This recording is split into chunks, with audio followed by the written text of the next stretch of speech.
আসসালামু আলাইকুম। আশা করি আপনারা সবাই ভালো আছেন। আজকে সারাদিন মার্কেটে একটা নিউজ ছিল, সেটা হচ্ছে রাশেদ মাকসুদের পদত্যাগ। বাংলাদেশ সিকিউরিটি এক্সচেঞ্জ কমিশনের চেয়ারম্যান যিনি, তার পদত্যাগের বিষয়ে। তো এই বিষয়ে অর্থ উপদেষ্টার একটা বক্তব্য ছিল। এটাই মার্কেটে আজকে সারাদিন ছিল। মূলত ঘটনাটা হচ্ছে এমন যে গতকালকে রবিবারে পররাষ্ট্র মন্ত্রণালয়ের একটা অনুষ্ঠানে, সৌদি আরবের বিনিয়োগ বিষয়ক একটা অনুষ্ঠানে অর্থ উপদেষ্টা ডক্টর সালাউদ্দিন আহমেদ পুঁজিবাজার সংক্রান্ত বিষয়ে কথা বলতে গিয়ে এই কথা বলছেন। উনি বলছেন যে ভালো কোম্পানির প্রাইস বাড়তেছে না, খারাপ কোম্পানিগুলোর প্রাইস হু হু করে বাড়তেছে। কমিশন কি করে, তাদের পদত্যাগ করা উচিত। উনি একজ্যাক্টলি কথাটাই এটাই বলছে যে পদত্যাগ করা উচিত। এখন এখানে অবশ্যই এটা ইম্পর্টেন্ট বিষয়, মানে অনেক গুরুত্বপূর্ণ কথা। যখন অর্থ উপদেষ্টার মুখ থেকে এরকম কথাবার্তা আসবে, সেটা অবশ্যই ইম্পর্টেন্ট, মানে একটা গুরুত্ব তো অবশ্যই বহন করে।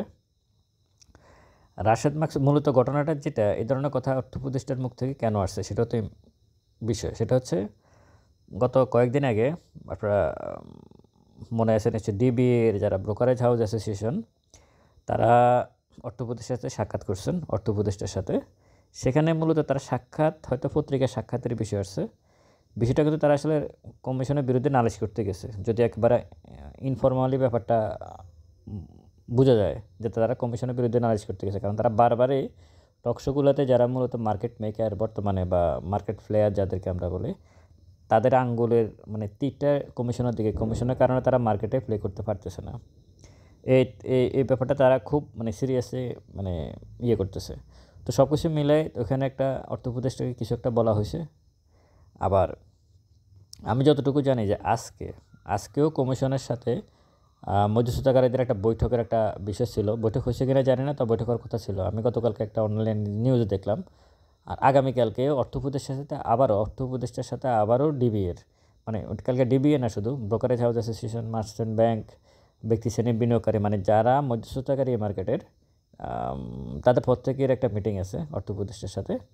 তো এখানে হয়তো ঘুরে ফিরে এই মিটিংগুলো কিন্তু, মধ্যস্থতাকারীদের মিটিংটা হচ্ছে মূলত কমিশনের বিরুদ্ধে নালিশ। ব্যাপারটা কিন্তু এটাই, অন্য কিছু না। কিন্তু উন্নয়ন, আমরা পরবর্তীতে পত্রিকায় যেটা আসে সেটা হচ্ছে অর্থ উপদেষ্টার সাথে বৈঠক ফলপ্রসূ হয়েছে, উন্নয়নের কথা বলছি, পুঁজিবাজারে। আসলে বিষয়গুলো এরকম নয়, পত্রিকাতে তো এইভাবে লিখবে সিস্টেম ওয়াইজ, কিন্তু মূলত বিষয় হচ্ছে তারা কমিশনের বিরুদ্ধে নালিশ করতে গেছে, সহজ কথা। তো সব কিছু মিলাই দিন শেষ। এর আগেও রাশেদ মাকসুদের পদত্যাগের বিষয়ে এর আগেও কিন্তু কথা হয়েছে, এর আগেও কথাবার্তা হয়েছে কিন্তু রাশেদ মাকসুদের পদত্যাগের ব্যাপারে। তো সব কিছু মিলাই রাশেদ মাকসুদকে এটা ভালোভাবে মাথায় নিতে হবে, কারণ অর্থ প্রতিষ্ঠার মতো জায়গা থেকে যখন এই কথা বলা হয়, এরকম কথা বলা হয়, অবশ্যই এটা রাশেদ মাকসুদকে একটা রিমাইন্ড দেওয়া যে তুমি তোমার জায়গা থেকে ঠিক হয়ে যাও। একটু সাবধানতা অবলম্বন, মানে সাবধানতা দেওয়া আর কি, যে সাবধান করে দেওয়া।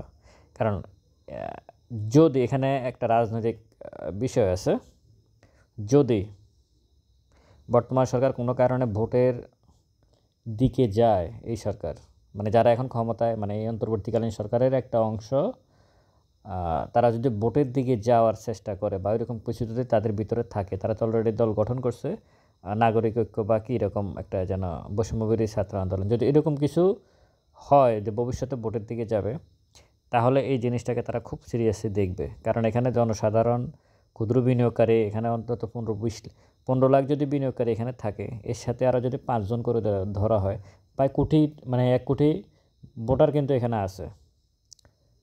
মানে দিন শেষে যে যত কিছুই বলেন, রাজনীতির মারপ্যাচ ভোটের দিকে চলে যায়। তো সব কিছু মিলাই এটাও রাজনীতির একটা অংশ। তো এখন মার্কেটকে রাশেদ মাকসুদ যেভাবে ধরে রাখছে, এইভাবে মার্কেটে যারা আছে এরা কেউ সন্তুষ্ট না। বর্তমান সরকারের উপর কোনোভাবেই সন্তুষ্ট না, এটা পরিষ্কার। তো সব কিছু মিলাই উনি আসাই অনেকগুলো জরিমানা করতেই পারে, কিন্তু উনি জরিমানাটা করতেছে যে আইনের ভিত্তিতে। আমি ওই দিন একটা ভিডিও দিয়েছিলাম, যে আইনের ভিত্তিতে উনি জরিমানাটা করছে বা করতেছে, আইনে বলা আছে 1 লাখ টাকা জরিমানা করার। উনি ওই আইনের এগেনস্টে 100 কোটি টাকা জরিমানা করতেছে। এগুলো যখন হাইকোর্টে চ্যালেঞ্জ হবে, একটাও টিকবে না।